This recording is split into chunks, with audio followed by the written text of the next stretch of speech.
Hello दोस्तों, welcome to my YouTube channel Abhishek competitive zone. दोस्तों, मैं आज आपके लिए सेट नंबर 6 लेके आया हूं, जो जीके का महत्वपूर्ण 20 क्वेश्चन है। बहुत इंपॉर्टेंट क्वेश्चन है, आप इसे ध्यान से देखें और इसे याद करें। बहुत ही आसानी से याद भी हो जाएगा और बहुत ही इंपॉर्टेंट क्वेश्चन है एनटीपीसी और रेलवे ग्रुप डी के मद्देनजर रखते हुए। मैं चलता हूं अब फर्स्ट नंबर क्वेश्चन पे, जो आपके स्क्रीन पे मौजूद है। पहला क्वेश्चन आपसे कह रहा है, गोस्वामी तुलसीदास ने निम्नलिखित में से किस ग्रंथ की रचना की? गोस्वामी तुलसीदास ने निम्नलिखित में से किस ग्रंथ की रचना की? बहुत ही इजी है, आप जानते भी हैं। तो इसका आंसर क्या हो जाएगा? Option number B, Ramcharitmanas. Ramcharitmanas की जो रचना है किसने की है? गोस्वामी ने की है। ठीक है, इसमें से आप अगर आ जाइए, अगर आप रामायण है भाई, तो रामायण का किसने किया था? तो इसको किया था, इसका जो मतलब रामायण की रचना तो वाल्मीकि ने किया था, लेकिन जो रामायण का जो फारसी अनुवाद था ना, वो बदायूनी ने किया था। किसने किया था? बदायूनी ने किया था। ठीक है, चलते हैं अब हम लोग नेक्स्ट क्वेश्चन में। नेक्स्ट क्वेश्चन क्या कह रहा है कि कथकली नृत्य का संबंध निम्नलिखित राज्य से है, यानी कि किस राज्य से है? कथकली नृत्य का संबंध किस राज्य से है? तो आप बता सकते हैं। तो इसका आंसर आपको हो जाएगा ऑप्शन नंबर ए, केरल। यानी कि कथकली का जो संबंध है वह केरल राज्य से है। ओके, चलिए अब हम लोग नेक्स्ट क्वेश्चन में चलते हैं। नेक्स्ट क्वेश्चन क्या कह रहा है आपसे कि ईरान की पार्लियामेंट को किस नाम से जाना जाता है? ठीक है, ईरान का जो पार्लियामेंट है उसको हम लोग किस नाम से जानते हैं? आप बता सकते हैं कि किस नाम से जान सकते हैं? तो बिल्कुल बता सकते हैं। तो इसका आंसर आपको हो जाएगा क्या? इसका आंसर हो जाएगा आपको मजलिस। ठीक है, मजलिस। ईरान की पार्लियामेंट को हम लोग क्या कहते हैं? मजलिस। ठीक है, चलिए अब हम लोग नेक्स्ट क्वेश्चन में चलते हैं। नेक्स्ट क्वेश्चन क्या कह रहा है कि महात्मा गांधी की हत्या कब हुई थी? महात्मा गांधी की हत्या कब हुई थी? तो अब जानते ही होंगे कि इसका आंसर क्या हो जाएगा? 30 जनवरी 1948। ठीक है, 30 जनवरी 1948 को इनका हत्या हुआ था और 2 अक्टूबर 1869 कितना 1869 को इनका जन्म हुआ था। और हम लोग इसी 30 जनवरी को हम लोग शहीद दिवस भी मनाते हैं। ठीक है, नेक्स्ट क्वेश्चन में चलते हैं। नेक्स्ट क्वेश्चन क्या कह रहा है? 1930 की प्रसिद्ध नमक यात्रा का नाम क्या था? बताइए कि 1930 की जो प्रसिद्ध नमक यात्रा था उसका नाम क्या था? तो इसका नाम आप जानते ही होंगे। इसका नाम जो था वह था दांडी यात्रा, यानी दांडी मार्च। दांडी यात्रा यानी दांडी मार्च जो था वह 1930 ईस्वी में नमक सत्याग्रह के रूप में इसको याद किया जाता है। इसमें जो है ना, इसमें 78, ठीक है, और एक खुद महात्मा गांधी, यानी टोटल 79 हुआ। ठीक है, महात्मा गांधी खुद, उनके साथ 78 उनके सहयोगी थे, जो कि साबरमती आश्रम से लेकर दांडी तक उनका पैदल मार्च चला था। और वो चला था आपको 6 अप्रैल, कितना? 6 अप्रैल 1930 को यह चले थे वहाँ से। और 78 आदमी और खुद एक महात्मा गांधी, यानी टोटल 79 आदमी वहाँ से पैदल मार्च किया था साबरमती आश्रम से। ठीक है, आपको असहयोग यात्रा कब हुआ है? तो वह हुआ है आपको 1900, कब हुआ है? 1920 में हुआ है। ठीक है, चलिए अब हम लोग चलते हैं नेक्स्ट क्वेश्चन में। नेक्स्ट क्वेश्चन कह रहा है कि जापान की जो मुद्रा है वह क्या है? यानी कि जापान की मुद्रा क्या है? तो जापान की मुद्रा क्या है? येन है। क्या है? जापान की मुद्रा येन है। ठीक है, रूबल किसकी मुद्रा है? तो रूबल जो है वह है आपको रूस की। ठीक है, चलिए। और डॉलर तो बहुत का अमेरिका होता है, dollar, American dollar, Australian dollar, उसके बाद ताइवान का होता है, न्यूजीलैंड का होता है, बहुत का डॉलर बहुत का होता है। लीरा किसका होता है? तो लीरा जो होता है यह लीरा होता है तुर्की का। किसका होता है? तुर्की का। तुर्की का डॉलर कौन सा होता है, मतलब मुद्रा कौन सा होता है? लीरा। और जापान का येन। ठीक है, नेक्स्ट क्वेश्चन में चलते हैं। नेक्स्ट क्वेश्चन कह रहा है रिवॉल्वर का आविष्कार किसने किया? बहुत इंपॉर्टेंट क्वेश्चन है और आसान भी है। तो आप बता सकते हैं कि रिवॉल्वर का जो है वो किसने किया था आविष्कार? तो इसका आविष्कार किया था सैमुअल कोल्ट ने। किसने किया था? सैमुअल कोल्ट ने किया था इसका आविष्कार। ठीक है, अगर आपसे इसमें पूछ दे कि जो अल्फ्रेड नोबेल है, ये जो अल्फ्रेड नोबेल किसका आविष्कार किया था? तो अल्फ्रेड नोबेल जो है वह डायनामाइट का आविष्कार किया था। किसका किया था? डायनामाइट। Okay, dynamite. डायनामाइट का आविष्कार किसने किया था? अल्फ्रेड नोबेल ने डायनामाइट का भी आविष्कार किया था। ठीक है, उसके बाद अब हम लोग चलते हैं नेक्स्ट क्वेश्चन में। नेक्स्ट क्वेश्चन क्या कह रहा है कि भारत का उपग्रह प्रक्षेपण केंद्र किस जगह पर स्थित है? भारत का जो उपग्रह प्रक्षेपण है वह किस जगह पे स्थित है? तो इसका आंसर हो जाएगा श्रीहरिकोटा। श्रीहरिकोटा जो कि आंध्र प्रदेश में है, वह वहाँ पे क्या है? उपग्रह प्रक्षेपण केंद्र स्थित है।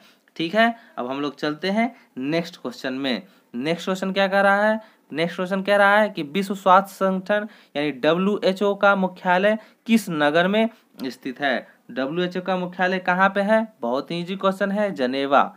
जनेवा में WHO का मुख्यालय है। ठीक है, नेक्स्ट क्वेश्चन में अब हम लोग चलते हैं। तो नेक्स्ट क्वेश्चन में चलते हैं। तो नेक्स्ट क्वेश्चन क्या कर रहा है कि प्रसिद्ध नदी जो नील है वह संबंध रखती है कहाँ से? प्रसिद्ध नदी नील कहाँ से संबंध रखती है? तो यह जो संबंध रखती है, यह रखती है आपको मिस्र से। कहाँ से रखती है? तो मिस्र से। नील नदी कहाँ से संबंध रखती है? मिस्र से। नेक्स्ट क्वेश्चन में चलते हैं हम लोग। नेक्स्ट क्वेश्चन क्या कर रहा है? राष्ट्रीय रक्षा अकादमी का आदर्श वाक्य क्या है? राष्ट्रीय रक्षा अकादमी का जो वाक्य आदर्श वह क्या है? तो वो जो है इसका सर्विस बिफोर सेल्फ, यानी कि सर्विस से पहले सेल्फ जो है वह होना जरूरी है, तभी हम लोग सर्विस कर सकते हैं। यानी राष्ट्रीय रक्षा अकादमी का आदर्श क्या है? Service before self.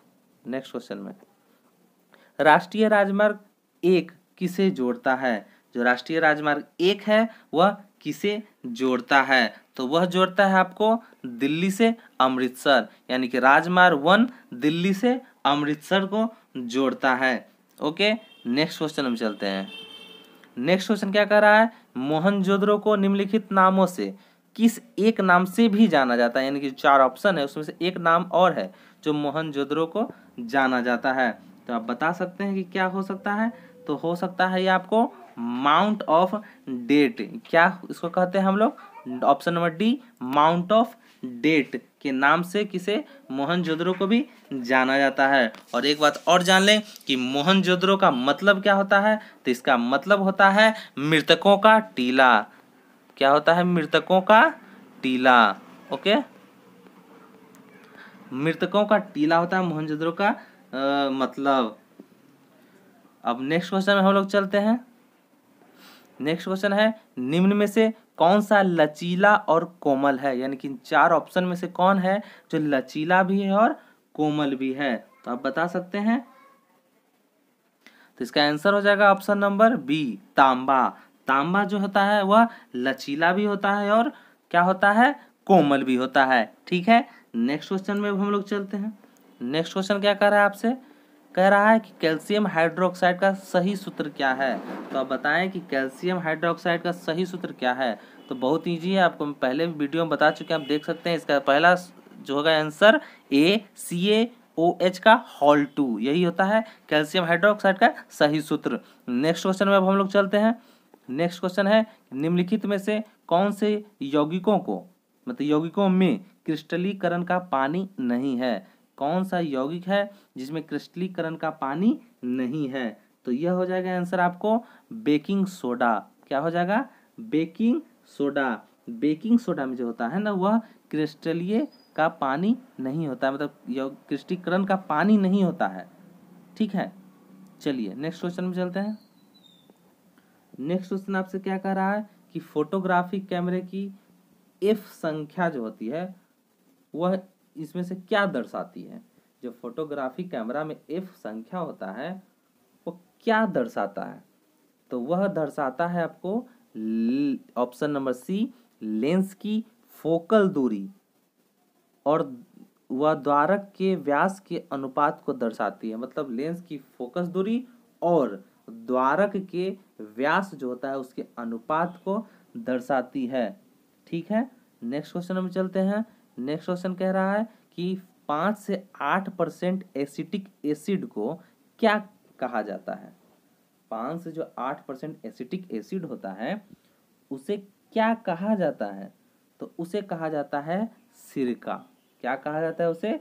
उसे सिरका कहा जाता है। ठीक है, ऐसे भी एसिटिक एसिड को विशेष रूप से हम लोग सिरका ही कहते हैं। ठीक है ना। नेक्स्ट क्वेश्चन में अब हम लोग चलते हैं। नेक्स्ट क्वेश्चन कह रहा है कि क्रांति वृत्त शब्द का प्रयोग बताइए, इनमें से क्या होगा। क्रांति वृत्त का शब्द का जो प्रयोग होता है वो कहाँ पे होता है। ठीक है, तो इसका आंसर आपको हो जाएगा कि जो पूरे वर्ष है, मतलब पूरे वर्ष भर में, ठीक है, पूरे वर्ष भर के दौरान जो आकाश में सूर्य के पथ होता है ना उसके लिए करते हैं। ऑप्शन नंबर डी होगा, वर्ष भर के दौरान आकाश में सूर्य के पथ जो होता है ना उसमें प्रयोग करते हैं हम लोग क्रांति वृत्त को। ठीक है, नेक्स्ट क्वेश्चन में चलते हैं। नेक्स्ट क्वेश्चन कह रहा है कि दो मोटर गाड़ियों ए और बी के दूरी समय ग्राफ से पता चलता है कि। ऑप्शन क्या है कि ए जो है एक समान वेग से चली किंतु बी नहीं, पूरी दूरी तक बी की अपेक्षा ए अधिक वेग से चली, पूरी दूरी तक ए की अपेक्षा बी अधिक वेग से चली, या ए और बी बराबर वेग से चली। तो आप देखें क्वेश्चन बहुत इंपॉर्टेंट है, बहुत दिमाग लगाने वाला क्वेश्चन है, आपसे बनाए। बोला है दो मोटर गाड़ी ए बी की दूरी समय ग्राफ से क्या पता चलता है। तो आप बता सकते हैं कि इससे क्या पता चलता है। तो इससे यही पता चलता है कि जो पूरी दूरी है उस पूरी दूरी तक ए की अपेक्षा बी जो है ना वह अधिक वेग से चली है। बिल्कुल सही है, क्योंकि देखिए जो आपका जो ये ए है ये यहाँ से चलता है और इतना तक लेता है, लेकिन इसको यहाँ से चलना पड़ रहा है इतना, यानी कि इसको ज़्यादा कवर करना पड़ रहा है। और दोनों लेकिन ठीक ही समय एक ही समय पे पहुँच रहा है, लेकिन तो यानी कि ई तो यहाँ से कम डिस्टेंस इसको लगा होगा, लेकिन इसका जो डिस्टेंस है ना ये ज़्यादा हो गया होगा क्योंकि ये नीचे से आ रहा है। ठीक है ना, तो ये नीचे से आ रहा है, यहाँ पे नहीं आप निकालिएगा ना तो ये इसका वेग जो है ज़्यादा तेजी से चला होगा तभी एक ही समय पे पहुंचा होगा। तो ऑप्शन नंबर सी हो जाएगा, पूरी दूरी तक ए की अपेक्षा बी जो है अधिक वेग से चली होगी। चलिए अब यहाँ आपका क्वेश्चन खत्म होता है। आपका 20 इंपॉर्टेंट क्वेश्चन आपको बता दिया गया है।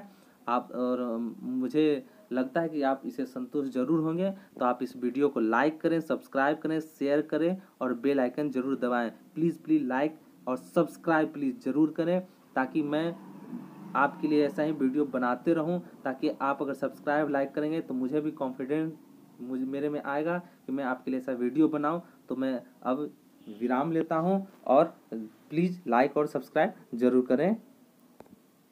Thank you.